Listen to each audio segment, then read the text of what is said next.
Lanjut Pak, masih sama alergi nih Pak. Kalau alergi gagal tertangani dengan baik, apakah bisa memicu munculnya autoimun pada tubuh? Wah, ini pertanyaan jago juga. Ini buat diterangin ke teman-teman ya. Autoimun itu ada spesialisasinya di bagian penyakit dalam. Oke. Dan itu biasanya rawat bersama, tergantung reaksi autoimunnya seberapa parah.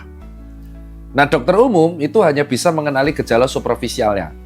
Jadi kita akan autoimun itu intinya adalah imunnya menyerang diri sendiri karena dia menyangka tubuh kita tuh virus atau bakteri atau antigen atau alien corpus barang asing. Kok bisa? Walau alam, nggak ada yang tahu.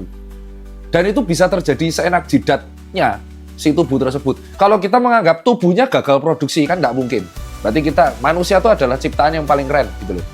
Jadi tapi ada yang misalkan dia sakit tidak tertangani dengan baik. Misalnya sakit tidak tertangani dengan baik. Akhirnya sistem tubuh mengalami peradangan yang kronis. Nah, ternyata ada protein yang mirip. Terus proteinnya mirip sama sel.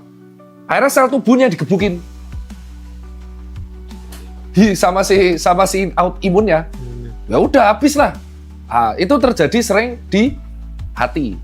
Jadi ada orang minum obat mengalami reaksi di dalam hepar, ternyata reaksi obatnya tuh toksin, sehingga si heparnya ini malah dianggap musuh. Akhirnya reaksi peradangannya menyerang sel hepar, sel hatinya malah dibunuh sama autoimun, matilah orangnya.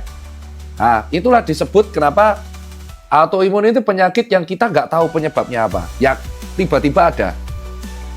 Ya, jadi ini buat teman-teman sekalian, betul, ketika ada sebuah penyakit yang tidak tertangani baik dan itu berhubungan tentang metabolisme di dalam tubuh, bisa menjadi faktor resiko. Bisa, jadi belum tentu. Faktor resiko tuh bisa menjadi, bisa tidak. Tapi bisa memperkuat faktor resiko munculnya autoimun. Tapi kalau disebut penyakit autoimun itu apa penyebabnya, nggak ada yang tahu. Sama kayak cancer, nggak ada yang tahu penyebabnya itu apa. Gaya hidup itu hanya sepersekian %. Kalau soal autoimun ya seperti itu jawabannya. Oke ya.